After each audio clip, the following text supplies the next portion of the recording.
Tengan muy buen día, buenas tardes creo. Mi nombre es Oswaldo Alejandro Ángel Brán. Yo soy médico internista, graduado del Instituto Salvadoreño del Seguro Social. Actualmente me desempeño como jefe de residentes de medicina interna. Bueno, agradezco enormemente a CEMEA por comunicarse conmigo, ¿verdad? Y por permitirme hablar un poco sobre este tema, ya que es muy importante, ¿verdad? Y pues de, primero felicitarlos a todos, colegas, por su interés aplicar a las residencias médicas de acá del país. Espero que les vaya muy bien en el examen y que después de esta clase les apoye un poco y les guíe sobre qué puntos hay que tocar y recalcar como más importantes, ¿no? Bueno, vamos a empezar con este tema que, como le dije, es muy importante. ¿Por qué? Porque se asocia a mucha comorbilidad y mucha mortalidad, no solo a nivel internacional, sino que, por supuesto, a nivel nacional. Creo que ustedes son conscientes, muchos de ustedes ya trabajan en hospitales nacionales o en sus clínicas, y pues mínimo, pues si ven una consulta, hay siempre paciente diabético, ¿no? Entonces, eh, perdón, que estoy en el hospital, pero este tema es muy importante y vamos a tocar los puntos más importantes, ¿ok? Muy bien, ¿qué temas o qué capítulos vamos a enfatizar un poco más? Pues bueno, primero en la clasificación, la fisiopatología, vamos a enfocarnos un poco más en el diagnóstico y hablar un poco del tratamiento, ¿verdad? De lo más importante pues es la clasificación, ¿no? La definición como tal y el diagnóstico. Ya el tratamiento también es importante, sobre todo el manejo ambulatorio. Eh, y hablaremos un poco también al final de complicaciones agudas, que es parte de su bibliografía, en generales, y como su libro de texto, no vamos a entrar mucho ahí. Muy bien, ¿y qué es la diabetes mellitus? Bueno, pues la diabetes mellitus es un trastorno, más bien comprende un grupo de trastornos, ¿no? Metabólicos frecuentes que comparten el fenotipo de hiperglicemia, es decir, que son múltiples trastornos asociados a esta enfermedad, que pueden verse asociados por factores ambientales, factores genéticos como tal, que al final llevan al desarrollo de la diabetes, ¿no? Entonces vemos estas imágenes, estoy muy seguro que ustedes pues, las han vivido,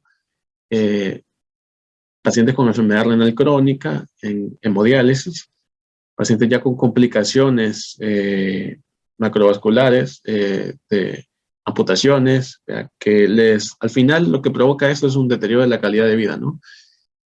Y más allá de esto también de la mortalidad, que muchas veces nosotros pues no nos damos cuenta del gran impacto que tiene la diabetes. Muy bien, les traigo este caso clínico para correlacionarlo un poco, ¿no? Porque al final nosotros podemos leer, pero lo más importante pues es aplicarlo al paciente. Tenemos este caso clínico que consultó por la orinadera. Pues ese es Juan Fernández, es un paciente masculino de 38 años de edad, que llegó con 8 meses de evolución de presentar pérdida de peso no intencionada, de filastenia, dinamia, cefalea. Además, refería que presenta episodios que se tiene que levantar un par de veces por la noche a orinar, ¿no? Y desde hace 2 meses ha notado parestesias, disestesias en miembros inferiores. Finalmente llega a consultar a su clínica. El paciente, don Juan, es hipertenso desde hace 1 año, es manejado con hidroclorotiazida, media tableta cada día, no tiene antecedentes de diabetes, al parecer, tampoco es tabaquista. Lo que sí es que se vivió con su padre mucho tiempo y pues él fumaba mucho, ¿no? Y es soltero. Muy bien, vamos a hablar un poco de la epidemiología de esta enfermedad. Como les mencioné, pues es una patología de gran impacto a nivel mundial que genera un gasto enorme, ¿no? En todos los países, y eso incluye El Salvador, por supuesto. Según estos datos, para 2019 habían alrededor de 463 millones de pacientes diabéticos. Esto genera, por supuesto, un gran impacto a nivel mundial. Según datos americanos, para el 2020, el 10.5% de la población es diabética. Vemos estos valores que pues es un gran impacto en la salud pública. Ahora, ¿y cómo está El Salvador? Como saben, pues muchas veces no hay muchos datos sobre enfermedades acá en nuestro país, ¿verdad? Pero pues en 2015 hubo una encuesta, ¿verdad?, sobre enfermedades crónicas no transmisibles que nos dieron una idea de cómo estamos como país. Y pues la verdad es que los datos son equiparables, incluso peores, ¿no?, que estos. Según esa encuesta, el 25% de la población adulta mayor de 20 años pues padece de prediabetes, mientras que el 12.5% es un paciente diabético, ¿no? Estamos viendo que incluso son datos mayores que los datos americanos. Entonces, definitivamente esta patología es importante conocerla, y no estoy hablando como médico internista, sino un médico general. Y al final, como vamos a ver después, la atención integral de este paciente es la ideal. No solo es el tratamiento farmacológico, sino que son muchos elementos que vamos a tocar. Muy bien, ya vimos la definición, que es importante que la tengan en cuenta, ¿no? Como tal, la diabetes se clasifica y tenemos 4 grandes grupos en los cuales se clasifica, habiendo 2 que son los más comunes, la diabetes tipo 1 y la diabetes tipo 2. Prácticamente constituyen el mayor grupo de pacientes. Tenemos otros tipos de diabetes, como vamos a ver, y la diabetes gestacional, que es un grupo aparte, que realmente se relaciona con la diabetes tipo 2 sobre todo, pero que vamos a ver sobre todo en el ambiente de una mujer embarazada. Entonces tenemos esta clasificación de la diabetes. Como vemos, tanto la diabetes tipo 1 y la diabetes tipo 2 pues van a agrupar el mayor número de pacientes. La diabetes tipo 1 es producida por la destrucción inmunitaria de las células beta pancreáticas. Esto es por un fenómeno autoinmune, donde se detectan anticuerpos, aunque no en todos los casos. Esto lleva al final a una deficiencia absoluta de insulina. La diabetes tipo 2, como sabemos, se asocia más que todo a resistencia a la insulina y a comorbilidades de los pacientes, sobre todo dislipidemia, hipertensión arterial, síndrome metabólico, en donde al final se produce un trastorno en la secreción de la insulina y de la propia homeostasis, con un aumento de la producción de glucosa. Todo esto conlleva al final pues a una falla o una insuficiencia pancreática propia de las células beta, que pues, va a provocar el desarrollo de la diabetes. Otros tipos de diabetes. Acá vamos a tener trastornos un poco menos frecuentes, pero que siempre tenemos que pensar sobre todo en ciertos elementos clínicos que nos pueden hacer orientar, este paciente no encaja ni en la tipo 1 ni en la tipo 2. Trastornos o defectos genéticos, sobre todo la diabetes monogénica, ¿no?, por mutaciones en cuanto a metabolismo de la insulina. La diabetes neonatal transitoria, como otro grupo. Enfermedades del páncreas exócrino también. Acá lo más común pues son pancreatitis crónica, enfermedades como la fibrosis quística, ¿no?, pueden llegar al desarrollo de diabetes. Defectos en la acción de la insulina en su receptor. Vemos que ciertas endocrinopatías, y esto es un poco más común de verlo, pacientes con otras endocrinopatías, sobre todo asociadas a las hormonas contrarreguladoras, como vamos a ver en la fisiopatología, están asociadas al desarrollo de diabetes, ¿no? Puede ser inducida por fármacos. Aquí cabe recalcar que a la cabeza, pues los esteroides, ¿no?, como tales. Las infecciones, como un grupo un poco menos frecuente, y otras causas genéticas, ¿no? Y como mencionamos al inicio, el cuarto grupo va a ser constituido por la diabetes gestacional. Muy bien, vemos la clasificación, tenemos que tomarla en cuenta, son 4, para que los recordemos. La tipo 1 y la tipo 2 pues constituyen la mayoría de los pacientes. ¿Cómo vamos a hacer el diagnóstico de la diabetes? Bueno, la diabetes pues tiene un diagnóstico bioquímico, ¿no?, usando exámenes. Si bien es cierto, está la clínica, pero siempre necesitamos algo objetivo que demuestre el estado hiperglicémico. Entonces tenemos 4 puntos para hacer diagnóstico de diabetes, ¿ya? Y vamos a tocar ciertos elementos importantes para hacer el diagnóstico. Vamos a ir con la primera. Un paciente que se presente con síntomas de diabetes, como poliuria, polidipsia, polifagia, pérdida de peso, alteraciones visuales, ¿no? Alteración de la micción, que evidenciemos una glucosa al azar mayor de 200, es diagnóstico de diabetes, sin duda alguna, ¿ya? Por lo tanto, aquí entran pacientes que llegan a consultar por alguna crisis hiperglicémica aguda, como una cetoacidosis diabética. Inmediatamente hacemos el diagnóstico. Está claro que tiene síntomas y que tiene glucosa, pues, al azar mayor de 200. Ahí no hay duda. Y no tenemos que repetir la prueba, a diferencia de las otras 3, ¿verdad? Donde está descrito que para hacer el diagnóstico necesitamos repetir la prueba, no necesariamente la misma, pero se necesitan 2 pruebas confirmatorias, ¿no? O 2 pruebas que demuestren alguna alteración de la muestra de la glucosa. Pueden ser 2 pruebas o pueden ser de una misma muestra 2 pruebas. O sea, una glucosa plasmática en ayuna mayor de 126. Un ayuno ideal tiene que ser aquella ausencia de ingestión calórica por al menos 8 horas. Paciente generalmente es en la mañana donde se hace esta prueba, ¿no? Entonces, si el paciente tiene un punto de corte mayor de 126, es un diagnóstico de diabetes. En este caso, hay que repetir la prueba siempre. Recordemos que son necesarias 2 mediciones. Vamos con la hemoglobina glicosilada. Y la hemoglobina glicosilada es una herramienta muy útil para el diagnóstico y para el seguimiento. Su libro de texto enfatiza mucho en que tanto la glucosa en ayunas como la hemoglobina glicosilada nos van a servir más para el diagnóstico, a diferencia de los otros 2 elementos, ¿verdad?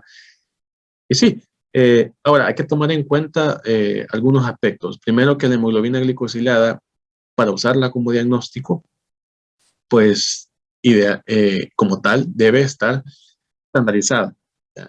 Utilizando un método que está aprobado por el Programa Nacional de Estandarización de Hemoglobina Glicosilada, ¿ya? Y comparado con métodos estándar.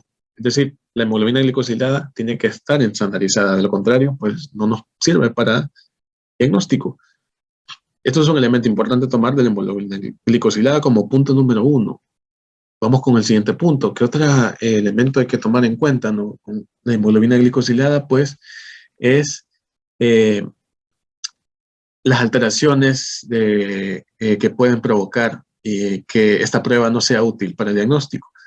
Y sobre todo son alteraciones a nivel de recambio de los glóbulos rojos. Es decir, la hemoglobina glicosilada como tal, pues es resultado de una glicosilación no enzimática de la glucosa a nivel de los eritrocitos. Entonces, aquellas alteraciones que provoquen un recambio eritrocitario alterado, pues pueden alterar la prueba. Ahí se recomienda, por lo tanto, en estos pacientes no utilizarla. Pacientes con hemoglobinopatías, pacientes que han presentado pérdida sanguínea, deficiencias enzimáticas como de glucosa 6-fosfato deshidrogenasa, infección por VIH, embarazo, hemodiálisis, enfermedad renal crónica, todos esos elementos hay de tomarlo en cuenta al momento del diagnóstico. Y la otra prueba que podemos utilizar es la glucosa plasmática postprandial. Después de una prueba de glucosa con glucosa nidra de 75 gramos disuelta en agua, hacemos la prueba y si este da un valor mayor de 200, pues también es diagnóstica. Ahora, tomar en cuenta varios elementos. Primero, que deben repetirse 2 pruebas, al menos, ¿verdad? Entonces les traigo estos puntos clave. ¿Qué pasa si hay discordancia en los tipos de prueba? Es decir, una prueba nos arroja que hay alteración, y la otra prueba pues arroja que está normal. Entonces, en este caso se recomienda repetir las pruebas que resultó anormal, cuando fueron pruebas diferentes, ¿no? Por ejemplo, muy bien, ¿qué pasa si un paciente con hemoglobina glicosilada tiene un valor de 6.8, bueno, lo repetimos, ¿no? Y da un valor de 6.6. Tenemos duda, pero hay una prueba alterada, ¿no? Entonces, este paciente es diabético. ¿Qué pasa si son pruebas diferentes y hay discrepancia? Es decir, en este caso tenemos una hemoglobina glicosilada de 6.9, que es diagnóstico de diabetes, pero tenemos una prueba repetida de glucosa plasmática en ayunas, que digamos que es con la que llegó el paciente, de 119, valores de prediabetes. Hay discrepancia. Entonces, lo que vamos a hacer es, como vimos acá, anterior, repetirla. Vamos a repetir la prueba alterada, ¿no? Entonces, repetimos la hemoglobina glicosilada, un valor de 7. Este paciente es diabético. ¿Ya? Entonces, estos son puntos importantes a tomar en cuenta para el diagnóstico de diabetes. Les recomiendo que revisen muy bien esos criterios diagnósticos para el diagnóstico. Y los elementos clave, ¿no? Como las alteraciones de la hemoglobina glicosilada, ¿qué hay que hacer? Se necesitan 2 pruebas, efectivamente, para hacer el diagnóstico. ¿Ya? Muy bien, ya vimos cómo hacer diagnóstico en los pacientes. ¿Cuál es el problema aquí? Y pues su libro de texto enfatiza también mucho en que muchos pacientes diabéticos no saben que son diabéticos, y que incluso a veces se hace el diagnóstico y ya tienen hasta un decenio de desarrollo de la enfermedad. Y pues ustedes ya los evalúan con alguna complicación microvascular, macrovascular, y ese es un problema. Por eso se enfatiza mucho en la detección de estos pacientes de manera oportuna. Su libro de texto enfatiza que para la detección de la diabetes tenemos que tomar en cuenta a los pacientes mayores de 45 años con un factor de riesgo de diabetes. Sí, estos factores de riesgo son estos que vemos acá. Antecedentes familiares de diabetes, tipo 2, padres o hermanos que tienen mayor riesgo genético, obesidad, sobrepeso como tal, la inactividad física, ciertas razas, ¿ya? Un estado prediabético, antecedentes de diabetes gestacional, hipertensión, dislipidemia, ¿ya? Alteración de enfermedad cardiovascular. Les traigo esta tabla también para que, como tal, vean que la ADA, como tal, recomienda hacer un screening a más pacientes. ¿Ya? Como vemos, recomienda hacer test de tamizaje a los pacientes con sobrepeso que tengan los factores de riesgo siguientes, muy similares a los que vemos aquí. Solo quiero agregar un par de aquí. La edad. Bueno, su libro de texto como tal dice mayor de 45 años.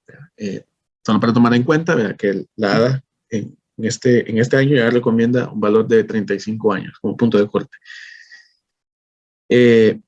Si los resultados son normales, pues se recomienda estar repitiendo. Todos estos pacientes que cumplan un criterio de estos, se tiene que estar tamizando cada 3 años, realmente.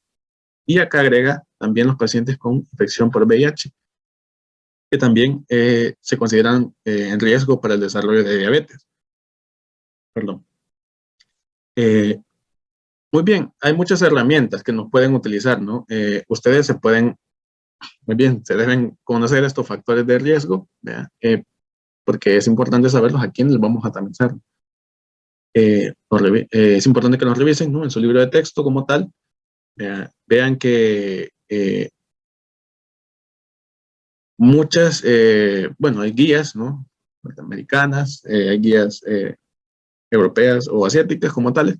La ADA ha planteado este cuestionario pequeño que ven ustedes lo pueden revisar, vean el Diabetes Care de este año, donde es un sistema de puntos muy sencillo para ver si el paciente efectivamente tiene riesgo de diabetes y se amerita estudio. Vemos que hay cuestionarios, este es de la ADA y de otras instituciones que nos pueden ser útiles.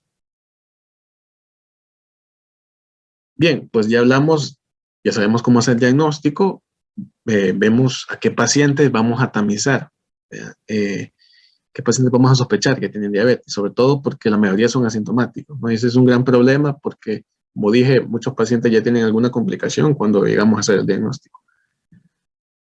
Vamos a hablar un poco de fisiopatología, no vamos a entrar mucho en el tema por cuestiones de tiempo, Pero solo quiero recalcar algunos puntos importantes, ¿no?, en cuanto a la fisiopatología. Vamos a hablar primero de la diabetes tipo 1. Muy bien, como mencioné, la diabetes tipo 1 como tal es un trastorno autoinmune. Esa es la clave, ¿no? Clásicamente, en cuanto a la fisiopatología de esta, se ha descrito 3 etapas. Y esta tablita, este gráfico, lo describe en su libro de texto. Prácticamente acá nos describe la progresión de esta enfermedad natural, ¿verdad? Muy bien, vemos un eje acá, donde nos describe la masa de las células beta en porcentaje y el tiempo en años, en el eje de las X. Muy bien. Hay una predisposición genética de estos pacientes que es importante, no tanto como la diabetes tipo 2. Uno pensaría que es inmune, ¿no? Y pues no, es lo contrario. La diabetes tipo 2 pues tiene un componente más genético. Igual hay un componente genético para la diabetes tipo 1. Pueden debutar pacientes que no tengan antecedentes también, ¿verdad? Y llega un trigger, ¿verdad?, o un inmunoactivador que provoca la alteración inmunitaria. Empiezan a producirse anticuerpos contra las células beta, anomalías inmunitarias. Sin embargo, el paciente, pues, asintomático, ¿verdad?, no tiene alteraciones de la glucosa. Acá es donde vamos a diferenciar de la diabetes tipo 2, porque en esta etapa hay autoinmunidad, hay normoglicemia, el paciente está asintomático, pero hay muchos anticuerpos contra los islotes y el trastorno de la glucosa está bien. Esa es la etapa 1. Progresivamente vamos a la etapa 2, donde se mantiene la autoinmunidad, ya hay destrucción de las células beta, vemos cómo va disminuyendo la curva hacia abajo, empieza a haber un trastorno ya de la glucosa como tal. Generalmente son pacientes prediabéticos, alteraciones en la glucosa en ayunas, entre 100 a 125, alteración de la hemoglobina glicosilada, como tal, en valores de prediabetes, ¿no?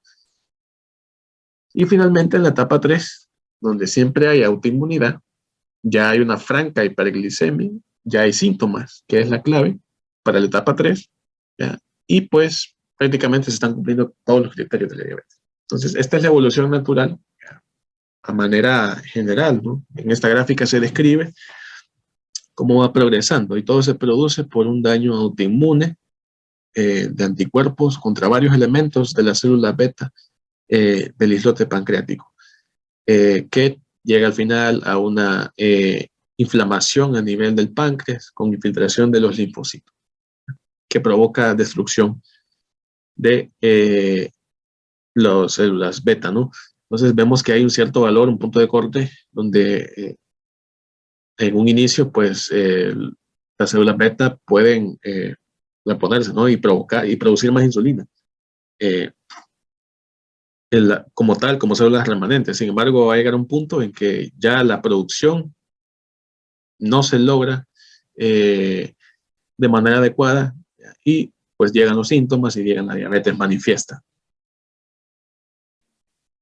Muy bien, tenemos acá la fisiopatología de la diabetes tipo 2, que acá es un poco diferente, como habíamos mencionado al inicio, ¿no? No es una autoinmunidad como tal, sino que son trastornos que van desde una resistencia a la insulina, trastornos en la secreción de la insulina y trastornos o una alteración en la producción de la glucosa, es decir, aumento de la gluconeogénesis.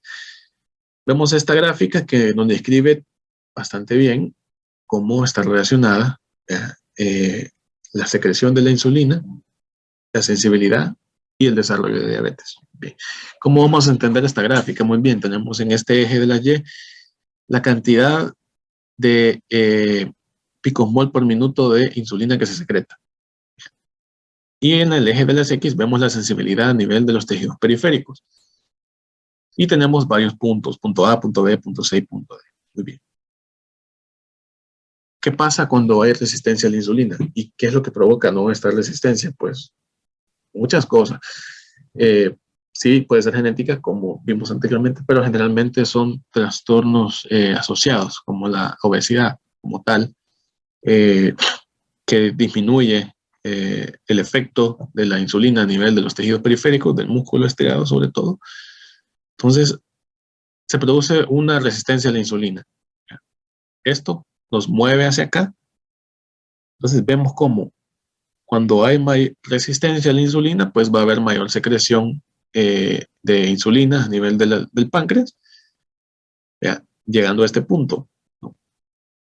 Ahora, va a haber un punto como tal en que la resistencia es tal y la hiperinsulinemia es tal, ¿ya?, que sobrepasa la función del páncreas y empieza a haber un deterioro del propio como tal, de las células beta del páncreas, ¿ya?, con una constante disminución de la producción de insulina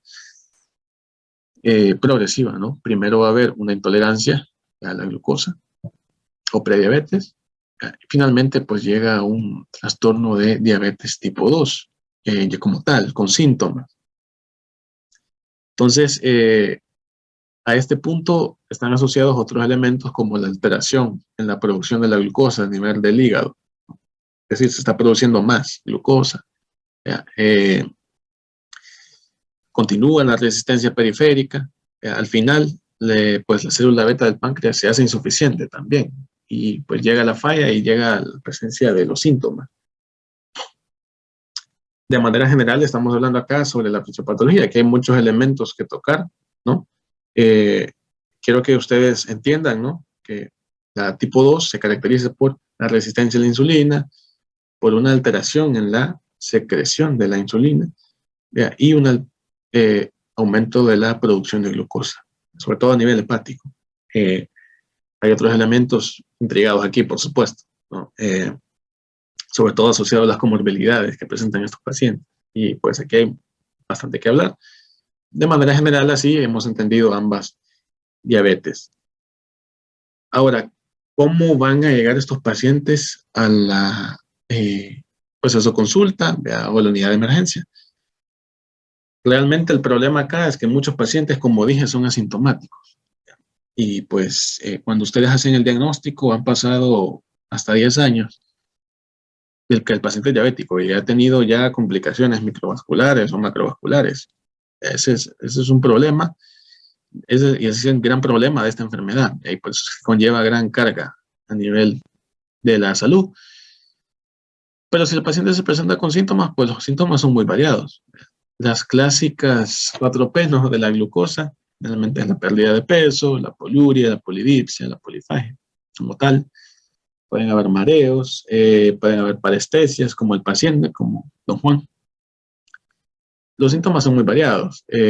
Al final, como dijimos, si el paciente tiene síntomas y evidenciamos una glucosa alta mayor de 200, pues es diagnóstico de diabetes. Es importante conocer todas estas manifestaciones, ¿ya?, pero también es importante conocer las manifestaciones, como vamos a ver un poco después, de complicaciones agudas de la diabetes, específicamente de la cetoacidosis diabética como tal. Ven que hay varios síntomas, pueden haber náuseas, vómito, dolor abdominal. Como diagnóstico diferencial está la cetoacidosis, disnea, asociada a la acidosis, y hay eventos que pueden descompensar a los pacientes, tengan o no el diagnóstico de diabetes previa. Esto puede ser generalmente, las causas más comunes pues son las infecciones como tales, o la falta, si el paciente es diabético, la falta de cumplimiento, ¿no?, del manejo médico adecuado, y otros elementos como infarto, ¿verdad?, drogas o embarazo. Y vemos al examen físico. La evaluación clínica de los pacientes con diabetes es clave, tanto la primera vez que ustedes lo ven en la consulta, como en el seguimiento que le van a dar al final. Acá vemos pues síntomas o signos más bien dicho, de pacientes con una descompensación aguda, ¿no?, una cetoacidosis diabética, taquicárdicos, con respiración aciótica y con MAUL, dolor abdominal. Pueden venir con alteración del estado mental, que ya nos hace pensar un poco más en un estado hiperosmolar. Pero cuando no nos presentamos cuanto a estos pacientes agudamente, los síntomas a veces no están presentes. Y solo tienen esa alteración de la glucosa y ellos no sienten mayor cosa. ¿Y qué pasó con nuestro paciente, don Juan Fernández? Bueno, pues ustedes lo examinan. Lo encuentran un poco hipertenso. Solo se toma la media tableta de hidroclorotiazida, de ácido lo pesan. Bueno, y pesa, desde que lo vieron entrar, vieron que es una persona un poco gordita, ¿no? 110 kilos, talla de 1,65 y un MSA de 40. Bien. ¿Qué hay de positivo el examen físico? Pues tenemos que tiene signos de resistencia a la insulina, ¿no? Como la acantosis nigricans, hay abundante panículo adiposo, muy marcado, por supuesto, de por sí ya es una obesidad mórbida, y se realiza un fondo de ojo. Todo paciente se le tiene que hacer de primera vez un fondo de ojo diabético. Esto incluye también el examen de sensibilidad con monofilamento, idealmente, con un diapasón.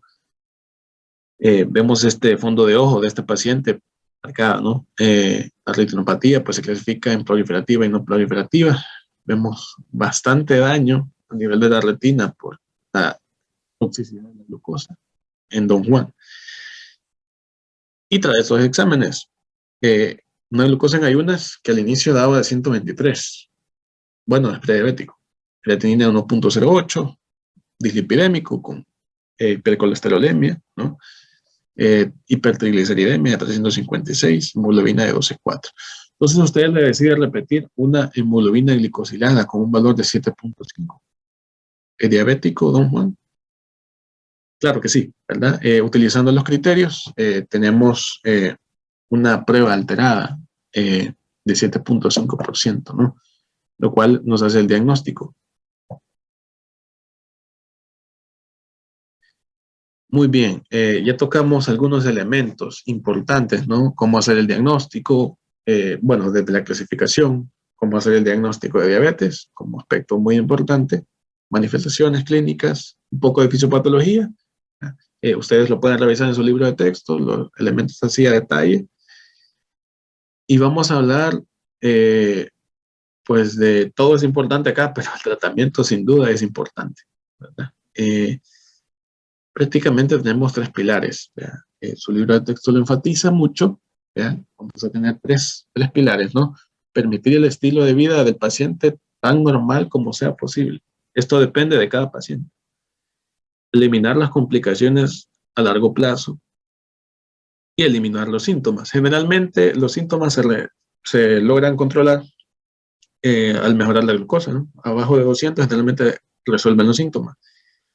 Y nos vamos a enfatizar más que todo en eliminar las complicaciones a largo plazo y permitir un estilo de vida saludable. ¿Cómo vamos a hacer esto? Bien, cuando ustedes revisan su libro de texto, está claro y se enfatiza mucho, y esto lo hacen todas las guías internacionales, que el manejo del paciente diabético no solo es controlar la glucosa. El manejo del paciente diabético es un manejo integral. Es un manejo que debe involucrar al paciente, donde el paciente va a ser una parte del equipo, sino la más importante. Es decir, tiene que ser parte de un equipo multidisciplinario, idealmente, ¿no?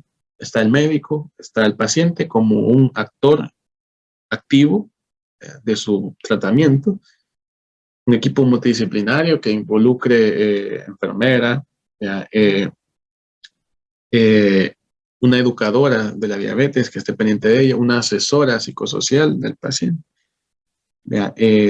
Todo es un equipo multidisciplinario y realmente al revisar todas las patologías, no solo hablando de la diabetes, podemos compararlo con la insuficiencia cardíaca, pues se benefician de una atención integral.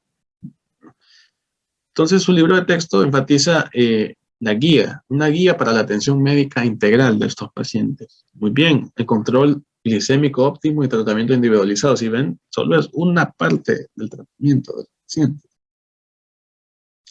Tenemos la autovigilancia, es decir, aquí el paciente forma parte activa del tratamiento. Perdón. Las pruebas, ¿no? Hay que estar seriando, por supuesto. La hemoglobina glicosilada idealmente se recomienda de 2 veces si está bien controlado al año o más, dependiendo pues, del control glicémico del paciente, ¿no?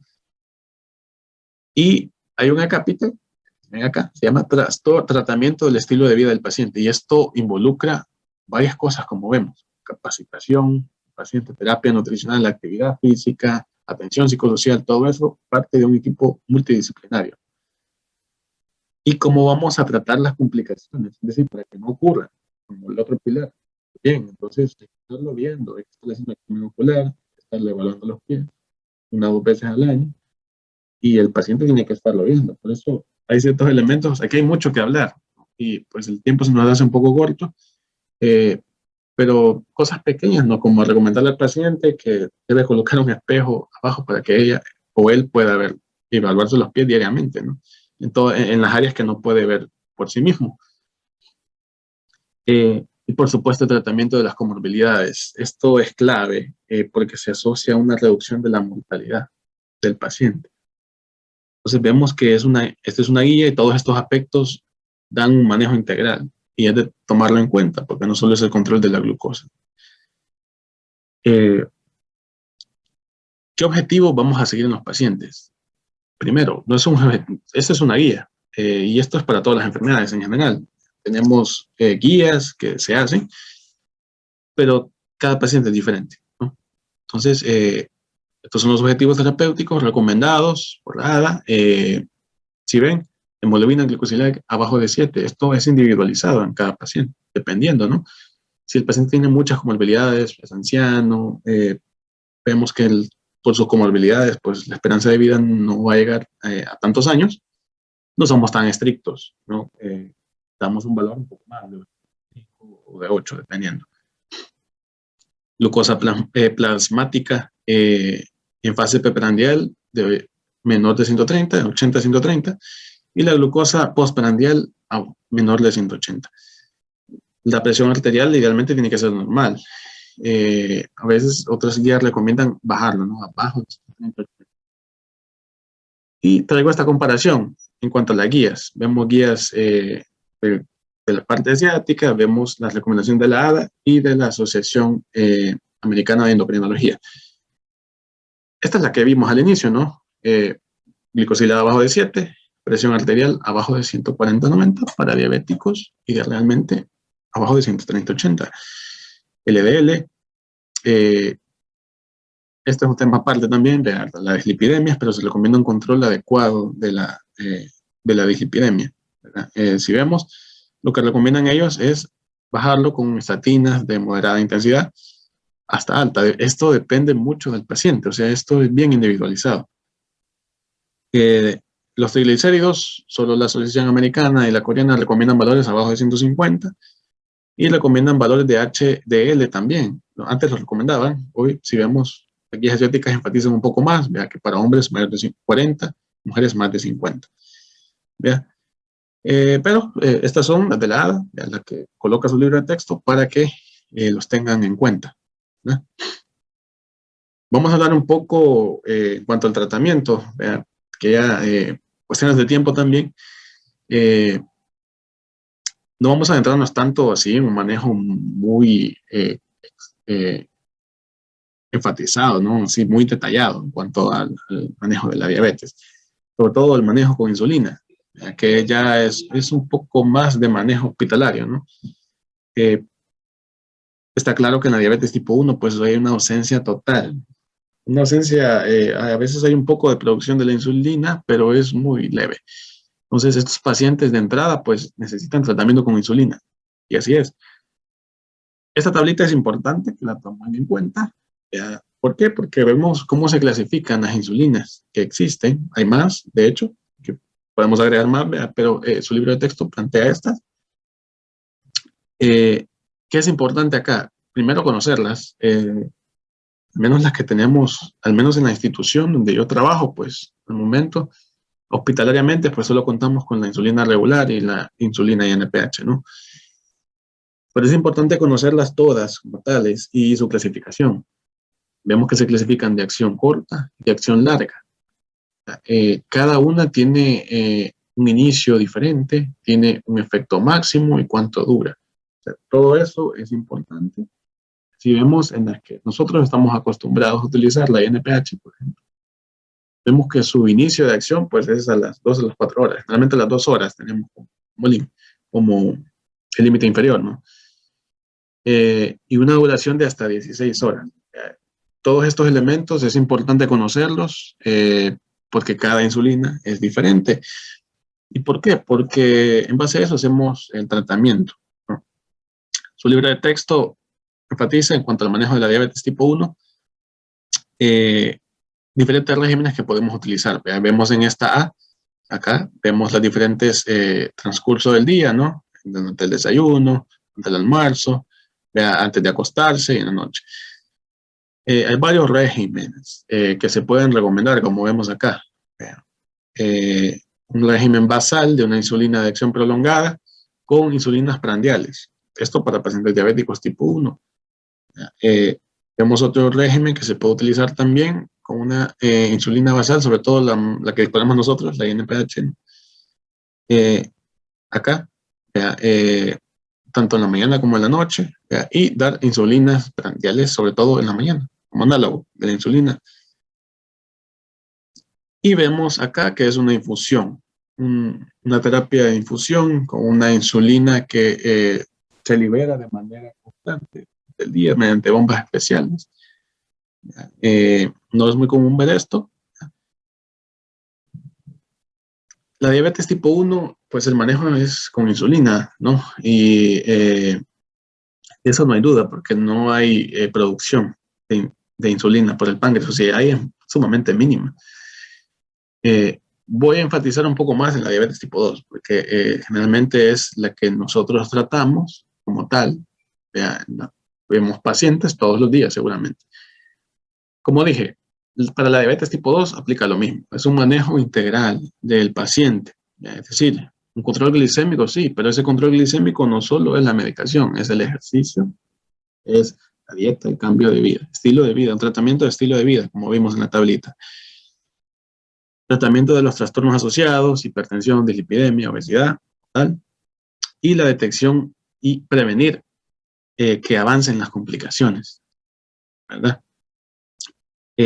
Tenemos este cuadrito, cuando un paciente hacemos el diagnóstico de diabetes tipo 2. Bueno, los objetivos ya los planteamos en la tabla, pero como mencioné, deben ser individualizados. Y su libro de texto pues enfatiza mucho en eso, ¿no? Para que lo tomen en cuenta.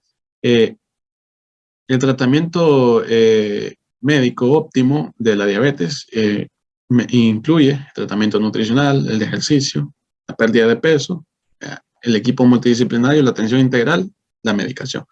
¿Cuál es la medicación o el hiperglicemiante que se recomienda de inicio? Por todas las guías es la metformina, porque es la que tiene más estudios y es como la vieja conocida. Así como la warfarina para la anticoagulación, pues la metformina es acá en la diabetes.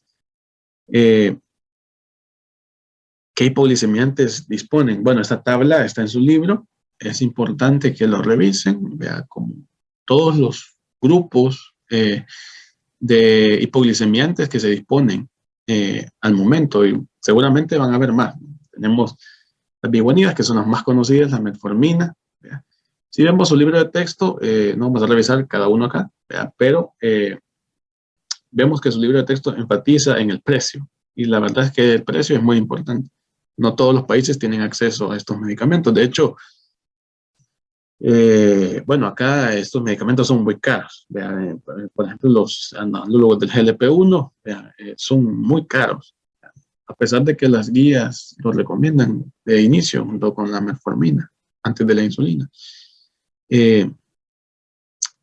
Vemos que hay diferentes familias, las biguanidas, los inhibidores de la glucosidasa que impiden que se reabsorbe bien la glucosa, secretagogos como tal, las viejas conocidas, las sulfonilureas, ¿verdad? Los secretagogos no sulfonilureas como los análogos del GLP-1, los inhibidores de la dipeptidasa 4, y una familia un poco nueva, que es muy prometedora, son los inhibidores del SGLT2, que es un transportador en el túbulo contorneado proximal, que se encarga de absorber la glucosa.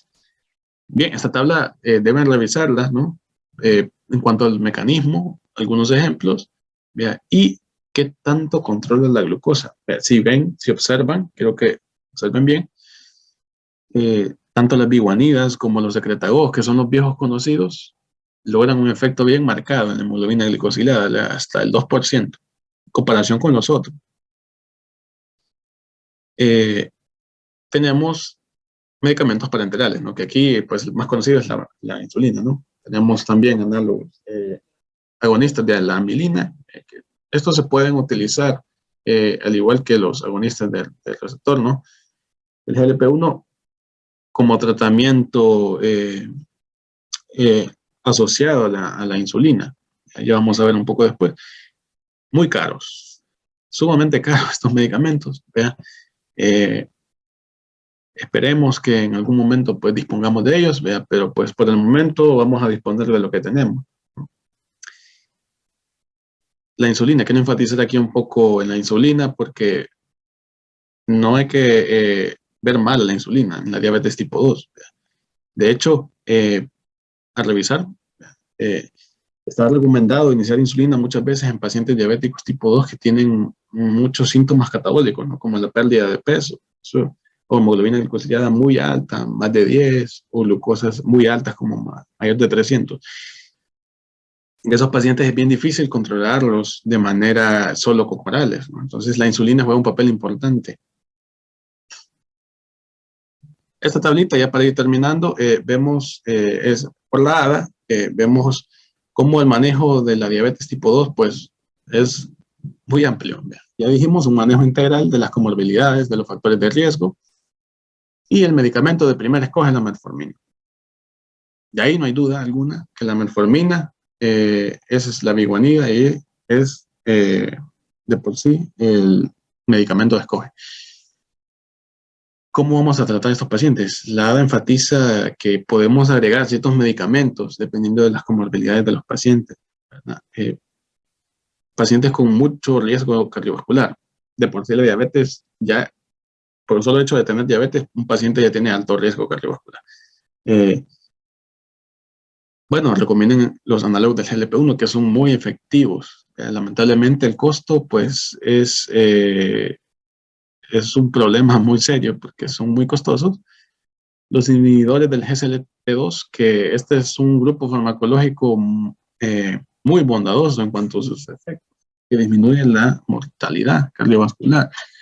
Y de hecho es parte, como vemos acá, HF, falla cardíaca, de los 4 fantásticos de la falla cardíaca, ¿no? Entonces, estos medicamentos se están estudiando más, ¿ya? Y pues al menos acá en el instituto vamos a tener, ¿ya? Así que espero que pronto dispongamos de todo el sistema de salud.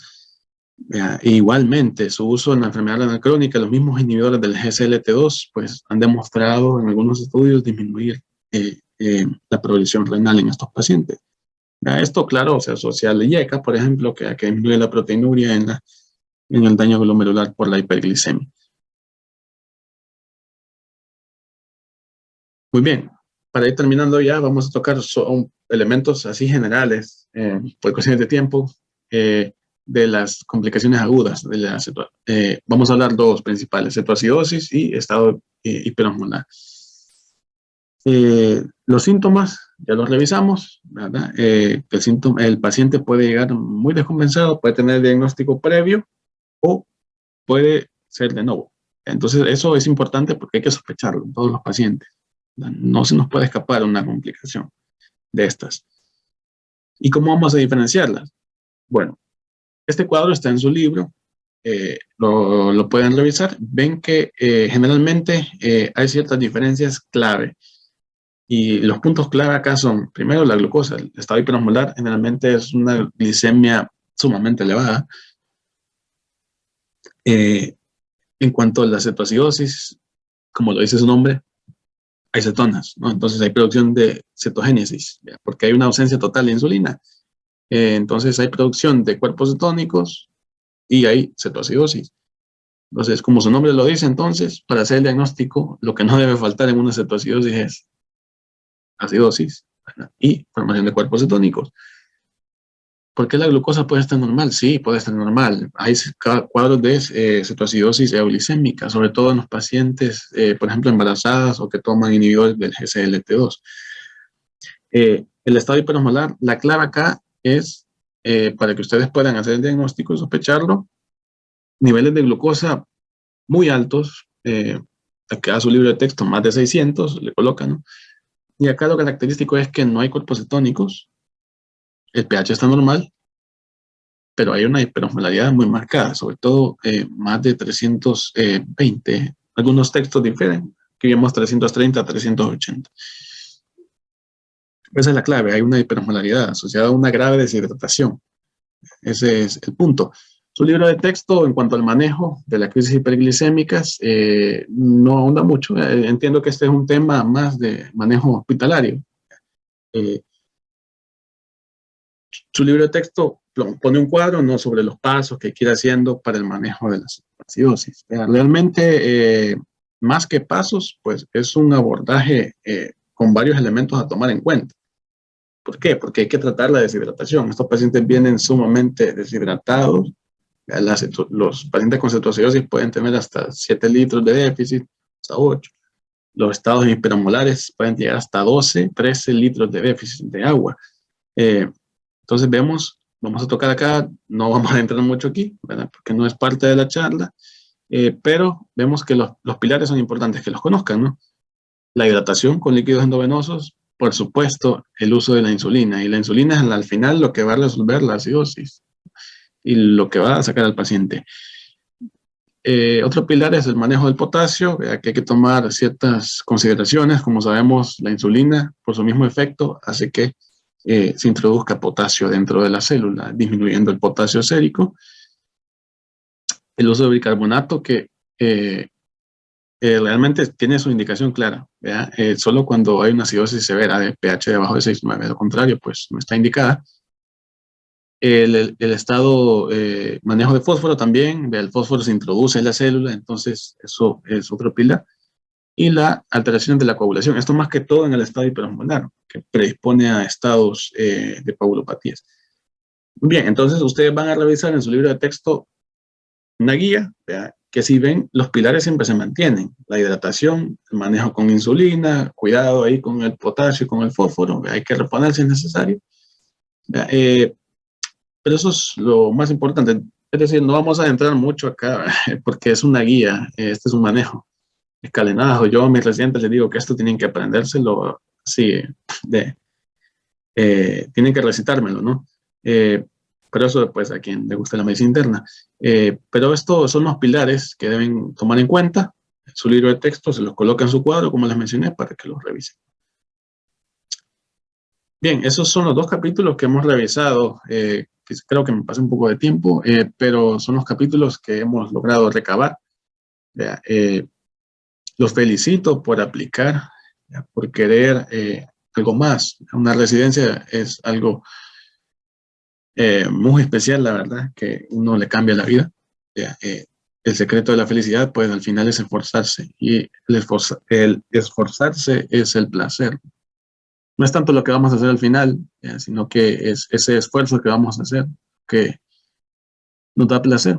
De ahí al final, pues la vida hay que disfrutarla, ¿no? Y si uno disfruta haciendo esto, pues el esfuerzo tiene que valer la pena. Así que espero que todos hagan bien el examen, que esta clase los he orientado un poco a qué elementos deben hacer más énfasis, ¿no? Les agradezco mucho por su atención, les agradezco a CEMEA por la invitación. Este es mi centro donde yo me formé, ¿verdad?, el Hospital Médico Quirúrgico y el Hospital General del Seguro Social. Cambia la vida de la residencia, ¿no? Así que ánimo, espero que estudien y que a todos les vaya bien en su examen. Muchas gracias por su atención.